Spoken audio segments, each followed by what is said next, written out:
हमारी मोहब्बत देखो, हम रोज़ा रख के भी तुम्हें पानी पिला रहे हैं। इससे बड़ा सबूत और तुमको क्या चाहिए भाईचारा का? अब तुम आके हमको गाली दे रहे हो, तुम हमारी मस्जिदों पे चढ़ के जय श्री राम कर रहे हो। क्या जय श्री राम इसमें पैदा हुए थे, मस्जिद में पैदा हुए थे कि तुम खोजने आए रहे हो? वो क्या, उसके बाप का बाप भी नहीं यहाँ पे नमाज ख़त्म कर सकता है ईद बकरीद की। आप अगर हमको आगे मारिएगा तो हम मार खाने के लिए तो नहीं बैठे हुए ना। कोई भी हो, अगर आप रास्ते में जा रहे हैं, अगर आपसे कोई लड़ाई करेगा, आपको मारेगा तो आप मार खाइएगा। मज़ार के पास चिल्ला रहे जय श्री राम, अरे जय श्री राम खो गया है क्या जो तुम मज़ार के पास जाके चिल्ला रहे हो, मस्जिद के पास चिल्ला रहे हो? मस्जिद के अंदर बैठे हुए हैं क्या? नमस्कार, आदाब, स्वागत है आप सभी का लाइव इंडिया न्यूज़ में। मैं हूं आपके साथ जमशेद और इस वक्त रमज़ान का महीना चल रहा है और कल रामनवमी था। रामनवमी के जुलूस के दौरान बहुत सारी जगहों से हिंसक घटनाएं भी सामने आई। आज हम उसी पर बात करेंगे। हमारे साथ जोड़ा सांग उम्मीद फाउंडेशन के प्रेसिडेंट मोहम्मद मेराज हैं। तो आपका बहुत बहुत स्वागत है। सबसे पहले हम आपसे यही जानना चाहेंगे कि कल पाक सर्कस मैदान के पास 7 पॉइंट के पास और उसके साथ साथ हावड़ा शिवपुर, हावड़ा मैदान और हावड़ा के कई इलाकों में रामनवमी के जुलूस के दौरान बहुत सारी जगहों पे हिंसक घटनाएं सामने आई। इस पर आप एज अ सोशल वर्कर क्या सोचते हैं, कैसे देखते हैं आप इसको? देखिए, कल जो ये रामनवमी का जुलूस है वो हमारे हिंदू भाई का एक फेस्टिवल है और हम लोगों का रमज़ान पवित्र महीना चल रहा है, तो उनका फेस्टिवल है। उनको तो गवर्नमेंट ने इजाज़त दिया है कि आप रैली निकालिए, जाइए।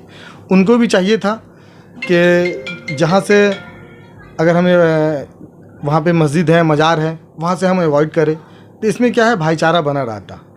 उन लोगों ने, जो लोग इस तरह के रैली में आते हैं, वो लोग एक्चुअल में जो देखिएगा ना, वो लोग अंधभक्त हैं। हिंदू भाई नहीं है हमारे, वो अंधभक्त हैं। अंधभक्त हिंदू है जो अपने भगवान को मंदिरों के पास जाके खोजते हैं, मज़ारों के पास जाके खोज रहे हैं। मज़ार के पास चिल्ला रहे जय श्री राम, अरे जय श्री राम खो गया है क्या जो तुम मज़ार के पास जाके चिल्ला रहे हो, मस्जिद के पास चिल्ला रहे हो? मस्जिद के अंदर बैठे हुए हैं क्या? इतना भी तुम्हारा ये जो है ईमान कमज़ोर हो गया है। तुम अपने भगवान को आ रहे हो मंदिर के पास, ये क्या है? ये प्रवोक करना हुआ।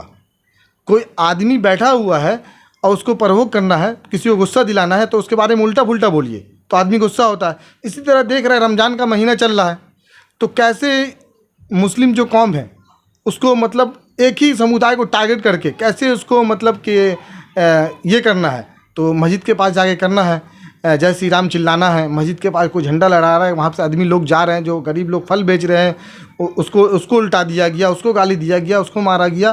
तो ये समझ लीजिए कि बंगाल को पूरा टारगेट कर रही है बीजेपी 2024 का इलेक्शन के लिए।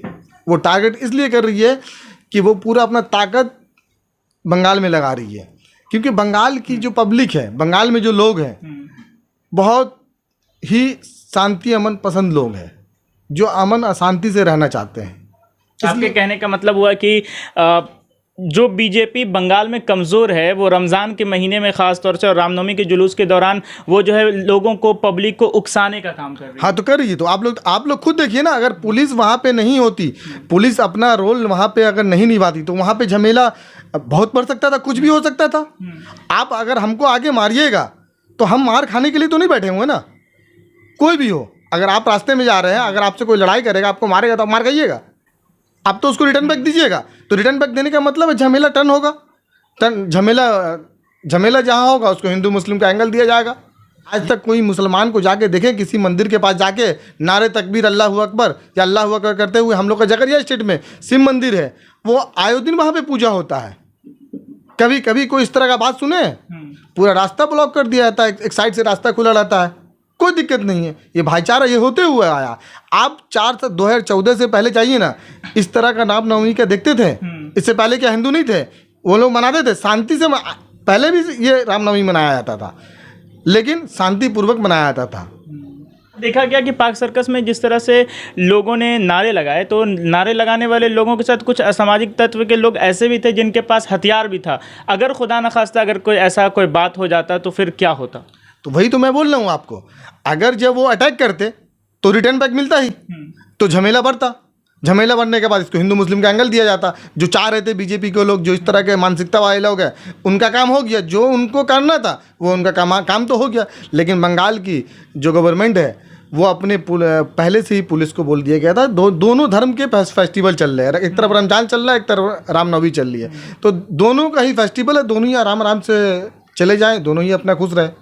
ममता बनर्जी ने भी एक दिन पहले चेतावनी जारी कर दी थी कि अगर कोई रामनवमी का जुलूस निकालता है तो जुलूस निकालने से, उन्होंने अपने वर्ड में साफ कहा था कि जुलूस निकालने से मैं नहीं रोक सकती, लेकिन अगर कोई दंगा भड़काने वाला काम करेगा तो उसे बख्शा नहीं जाएगा। ये ममता बनर्जी का वर्ड। देखिए, जब एक जो सीएम होती है तो चाहे वो हिंदू हो, मुस्लिम हो, सिख हो, ईसाई हो, सभी की सीएम होती है, तो वो किसी को भी नहीं किसी के फेस्टिवल में रोकेंगे, लेकिन उन्हें ज़रूर रोकेंगे, चाहे वो हिंदू हो, चाहे वो मुसलमान हो, चाहे वो दलित हो, कि फेस्टिवल को आर बना के हिंदू मुसलमान के मतलब दो कास्ट में झमेले करने का, ये तो पुलिस का काम है। वो अपने आप अपने पुलिस को तो बोलेंगे ही कि इस तरह का किसी तरह का भी झमेला नहीं होना चाहिए। वो तो सही अपना आइडियोलॉजी की है, वो तो ये नहीं किए कि बंगाल में वो सीएम है, लेकिन अभी देखिए ना, गुजरात में भी कल बहुत हुआ है, जबकि वहाँ पे नहीं होना चाहिए कि हमारे मोदी जी और योगी जी और आदित्यनाथ जी का घर है, वहाँ पे कितने मुसलमान हैं, क्यों कर रहे हो भाई? तुम आँख डराओगे तो वहाँ का मुसलमान खत्म हो जाएगा। तुम लोग वहाँ पे इतना संगठन मजबूत है, क्या कर रहे हो? वहाँ पे चंद लोगों को मार के क्या मिल जा रहा है तुमको? हावड़ा और शिवपुर में जब वहाँ के फुटेजेस देखे गए, वहाँ पर का जो नज़ारा था, जो हिंसा के बाद का जो नज़ारा था, वहाँ पे सड़कों पे रमज़ान में जो अफ्तार के वक्त इस्तेमाल होता है, तरबूज और फल जितने भी आइटम्स होते हैं सभी रास्ते में पड़े होते हैं, कई ठेले में आग लगाए गए थे। तो इन फसाद में वो जो गरीब लोग जो हैं, जो रोज़ खाते हैं, रोज़ कमाते हैं और रोज़ उनका कारोबार ऐसा ही चलता रहता है, तो उन लोगों का बहुत बड़ा नुकसान हुआ। इस पर आप क्या कहेंगे? देखिए, ये जो इस टाइप का झमेला जो होता है ना, ये बेचारे गरीब लोग का ही नुकसान होता है, क्योंकि रास्ता में डेली बैठने वाले लोग हैं, वो लोग डेली का खाना कमाना है, तो लोग का ही बेचारे नुकसान होगा। क्या होगा? अब जो बेचारे लोग का नुकसान हुआ है, वहाँ पे भी कोई ना कोई अच्छे बंदे होंगे जो कोई ना कोई सपोर्ट करे, अल्लाह का बंदा उन लोगों को, कि उसका जो नुकसान हुआ उसका भरपाई हो जाए। क्योंकि अभी जो माहौल है लॉकडाउन के बाद, हर आदमी अपने अपने बिजनेस में परेशान है, हर आदमी अपनी अपनी जगह परेशानी में है। में एक बयान भी सामने आया, अंजलि पुत्र सेना के एक प्रेसिडेंट फाउंडर और सेक्रेटरी हैं सुरेंद्र वर्मा, उन्होंने कहा कि अगर ऐसा ही चलता रहा तो हम ईद और बकरीद का भी नमाज नहीं होने देंगे। ये खुले अल्फाज में उन्होंने धमकी दी है मुसलमानों को। इस पर क्या कहेंगे? देखिए, पहला बात जो आप अंजलि क्या बोले? अंजलि पुत्र सेना। अंजलि पुत्र सेना के वो प्रेसिडेंट है। प्रेसिडेंट किसको बनाया जाता है? फाउंडर कौन होता है? जिसका जहन सबको लेके चलने का हो। इस तरह का भाषण अगर वो बंगाल में दे रहे हैं ना, तो क्या उसके बाप का बाप भी नहीं यहाँ पे नमाज ख़त्म कर सकता है ईद बकरीद की। किसी भी, चाहे हिंदू हो चाहे मुसलमान हो, किसी का कोई फेस्टिवल किसी का कोई बंद नहीं करवा सकता। ये एक फेस्टिवल है, और वो कैसे बोल सकते हैं कि बंद करवा देंगे? वो क्या है? वो एक संगठन के एक फाउंडर हैं। क्या बंगाल के फाउंडर? बंगाल को उसने बनाया था, बंगाल की संस्कृति को उसने बनाया था कि ईद की नमाज होगी और बकरीद की नमाज होगी, जब हम बोलेंगे नहीं होगी। उसके बाप का बंगाल है क्या? ये सब इस तरह का बयानबाजी करने वाले पे हो, जिस तरह मोदी जी राहुल गांधी का सदस्यता जो ख़त्म कर रहे हैं, सबसे पहले मोदी जी को इस तरह बयानबाजी करने वाले लोगों को जेल भेजना चाहिए, इस पे कानून बनाना चाहिए। ऐसे लोगों को, कोई भी पार्टी हो, किसी भी पार्टी, चाहे मैं ये नहीं बोल रहा हूँ, कोई भी पार्टी हो, ऐसे लोगों को पार्टी में न ले न। ऐसे लोग अगर इस तरह का बयान देते हैं, चाहे किसी समुदाय से वो, उसे फ़ौरन पार्टी से बर्खास्त करना चाहिए। इस तरह के लोग ही भाईचारा को ख़त्म कर रहे हैं, इस तरह के लोग ही हिंदू मुसलमान को लड़वा रहे हैं, इस तरह के लोग ही नफ़रत फैला रहे हैं।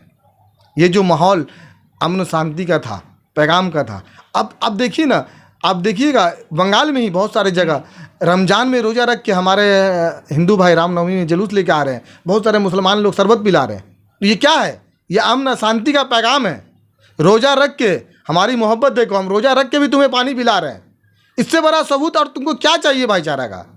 अब तुम आके हमको गाली दे रहे हो, तुम हमारी मस्जिदों पर चढ़ के जय श्री राम कर रहे हो। क्या जय श्री राम इसमें पैदा हुए थे, मस्जिद में पैदा हुए थे जो तुम खोजने आए रहे हो? क्या कोई मुसलमान अल्लाह को खोजने गया मंदिर में आज तक? कभी सुने? अगर कोई भी मुसलमान इस तरह का बयानबाजी करता है तो फ़ौरन उसके ऊपर एक्शन होना चाहिए। कोई भी, हमारे हुजूर सल्लल्लाहु अलैहि वसल्लम ने फरमाया, किसी भी लोग को तकलीफ़ मत दो, अपने पड़ोस के लोगों को तकलीफ़ मत दो। जब पड़ोस के लोगों को तकलीफ देने नहीं बोला, तो हम तो एक हिंदुस्तान में रह रहे हैं, ये कब तक बर्दाश्त करते रहेंगे? तुम सोच, तुम मेरे ऊपर जुल्म कर रहे हो, बर्दाश्त कर रहे हैं। तुम मेरे हजूर सल्लल्लाहु अलैहि वसल्लम के खिलाफ बोलते जा रहे हो, कितना बार बोला गया। और तुम मस्जिद के पास आके हम रोज़ा में हमारे ही ले रहे हो कि किस तरह मतलब इसको मतलब उस्काया जाए कि ये लोग रास्ते में आए लड़े। लेकिन अभी जो है हमारे मुसलमान भाइयों को, हम लोग को भी बहुत सोच समझ के चलना होगा।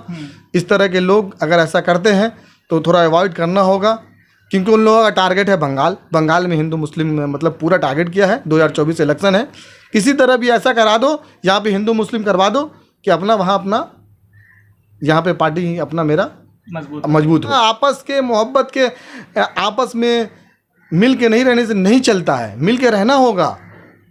इसलिए आपके चैनल के माध्यम से मेरा रिक्वेस्ट है, हाथ जोड़ के अपील है कि आप लोग अमन शांति बना के रखिए, सब भाई लोग मिल के रहिए। आप अपने फेस्टिवल में खुश रहिए, हमको बुलाइए, हम लोग भी आएंगे, क्यों नहीं आएंगे। अरे आपका रामनवमी का जुलूस था, क्या हमारे हिंदू मुसलमान भाई लोग नहीं गए आपके पास? शरबत पिला रहे हैं, आपके लिए पानी का इंतजाम किया जा रहा है। यही तो भाईचारा है, यही तो अच्छे पैगाम का ये है। इसीलिए आप लोग खुद मीडिया वाले हैं, आप लोग कवरेज करते हैं, देखिए आप लोग भी ज़्यादा मत बोलिएगा मोदी जी के खिलाफ, नहीं तो आप लोग को भी अंदर कर दिया जाएगा। जैसे राहुल गांधी की सदस्यता चल गई, सही बोल रहे हैं। पर हमारा काम है ना सच दिखाना, हम तो सच बोल के रहेंगे। आप पूछिए मोदी जी से, क्या अडानी जी से आपका क्या रिश्ता है? 20,000 करोड़ कहाँ से आया है? यही सवाल के ऊपर तो राहुल गांधी का सदस्यता सुना है। इसलिए आप लोग भी सोच समझ के हम लोग को सवाल क्या कीजिए। आप कुछ पूछ लीजिएगा, हम लोग भी जवाब दे देंगे, तो पता चला हम लोग का केस हो गया, हम लोग भी जेल जा रहे हैं। आम जनता के साथ भी जब लेकिन एक बात सच है कि सच को दबाया जा सकता है, लेकिन सच को झुठलाया नहीं जा सकता। देखिए, सच को अगर दबाया जाता तो राहुल गांधी चुप नहीं, माफ़ी मांग लेता। अगर सच दबता तो राहुल गांधी माफ़ी मांग लेता, लेकिन सच नहीं दबने दिया, इसलिए वो माफ़ी अपनी सदस्यता जाने के लिए वो कर दिया, उन्होंने घर छोड़ दिया। क्योंकि सच आज उन्होंने दबा लिया है वक्ती तौर पे, लेकिन सच तो सामने आना है। अडानी जी और नीरव मोदी जी का, मेहुल चोकसी जी, कौन चोर है? नहीं, वो लोग तो चोर है। क्या राहुल गांधी ने क्या गलत बोला? चोर को चोरी तो बोला, जो बोलता है ना जनरल चोर होता है। लेकिन मोदी जी के जो साथ में जो नीरव मोदी जी थे, उनके चोर को आप ऐसे चोर मत बोलिएगा, बहुत इज्जत से नाम लीजिएगा उनका। अगर चोर बोल दीजिएगा तो आपके ऊपर केस भी फाइल हो सकता है। इसलिए आप लोग भी, मीडिया वाले, आप लोग को भी थोड़ा सोच समझ के नाम लिया कीजिएगा। जी, चलिए, बहुत बहुत शुक्रिया हमसे बातचीत करने के लिए। हमारे साथ जोड़ा सांको उम्मीद फाउंडेशन के प्रेसिडेंट मोहम्मद मेराज थे। इन्होंने सभी बातें कहीं, तमाम सवालों के जवाब दिए, और साथ ही इन्होंने ये भी अपील की लोगों से कि आप जो है, चाहे वो कोई भी समुदाय को, चाहे आप हिंदू हो या मुसलमान हो, आप शांति बनाए रखें। बंगाल और ये पूरा देश मोहब्बत से ही आगे बढ़ता है। जब तक मोहब्बत नहीं होगी हमारे दिलों में, तब तक हमारा देश आगे नहीं बढ़ेगा और हमारा लोकतंत्र जिंदा नहीं रहेगा। शुक्रिया।